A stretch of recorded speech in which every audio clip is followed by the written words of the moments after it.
What's up, guys? And Real Madrid lost against Juventus in the Champions League. And this is the way they could have beat them. Not taking away from Juventus, of course.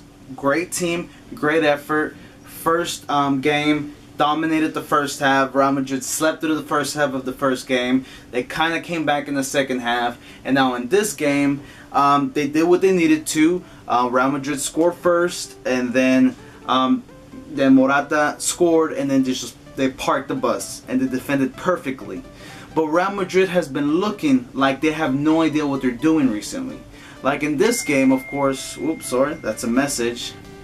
They didn't really have an idea of what they were doing. Even whenever they were trying to pass it around, there was really no fluid understanding of what they needed to do. They were using Marcelo so much. He ran so much that game.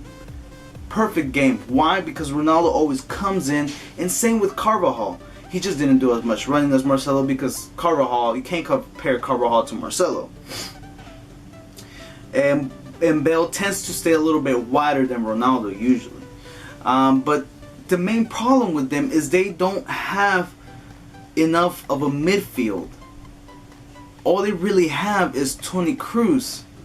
They technically are playing with 3 forwards and 2 10s, which is not good.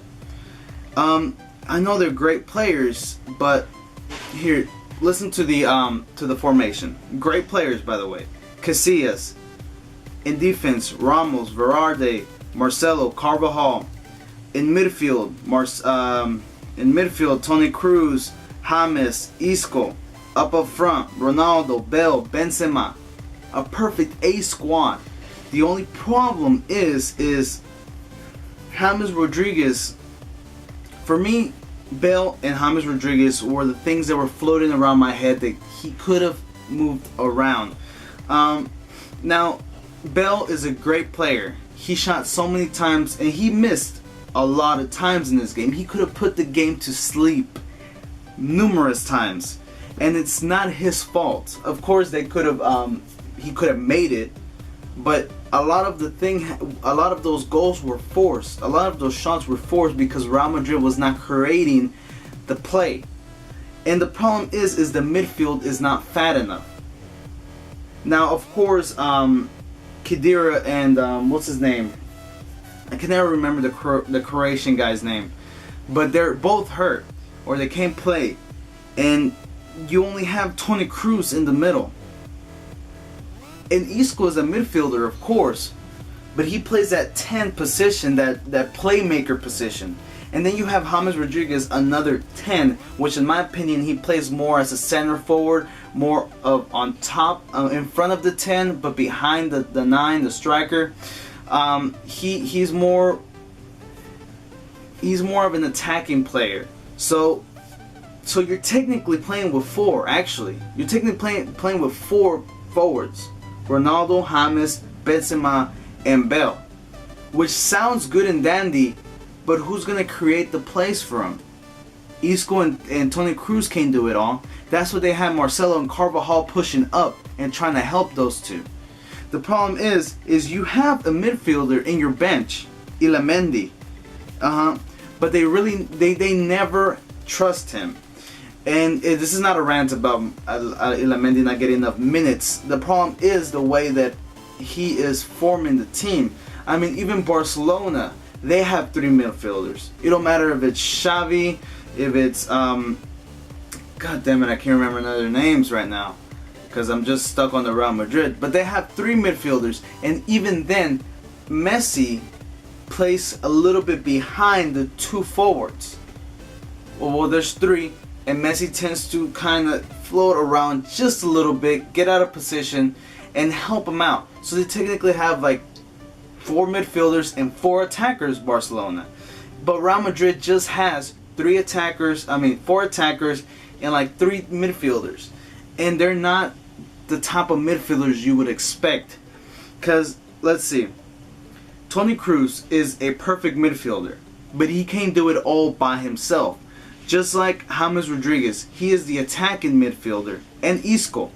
Isco can drop back, but his native position is not the CM. And it shouldn't be the CM. because he's a playmaker. You should have Ilamendi right next to Toni Kroos, helping him out in that position, letting him breathe a little more, having more of a, because you would have Marcelo push up and Carvajal push up, and they would have enough to pass to Ilamendi or Toni Kroos, and those two would help out Isco, distribute the ball to Isco, and let him distribute the ball to either Bale, Ronaldo, Benzema.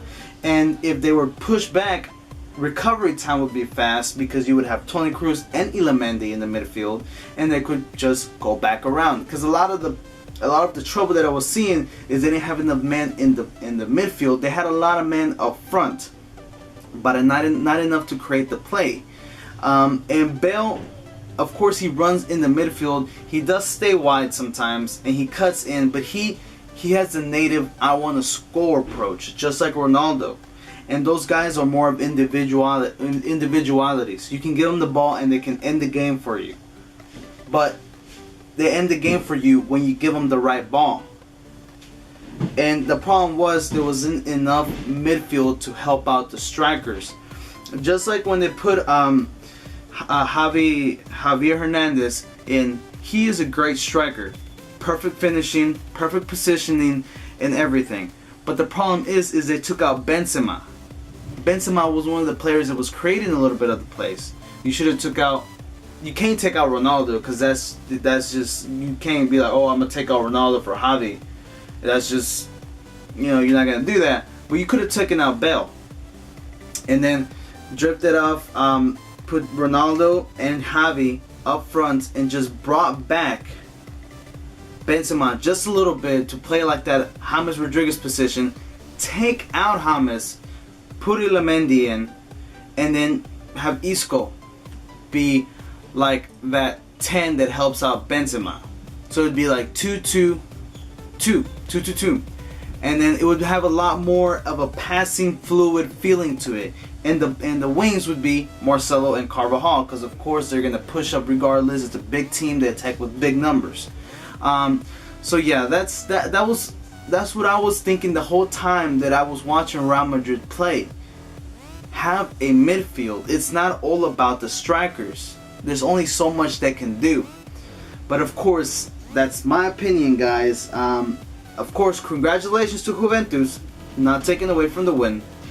But yeah, congratulations Juventus. I hope you win the Champions League and beat Barcelona, or the other way around, depends, whatever you like. So yeah, give me your opinions in the comments below. Tell me what you thought about the game, what you thought Real Madrid stopped doing, what Juventus could have kept doing to score more goals, because Casillas did have a good stop there that saved Real Madrid from that 2-1 and whatnot. So yeah, thanks for watching, guys. Don't forget to like, subscribe, and tune in for more. Texas made, represent, our only man, EON, motherfucker.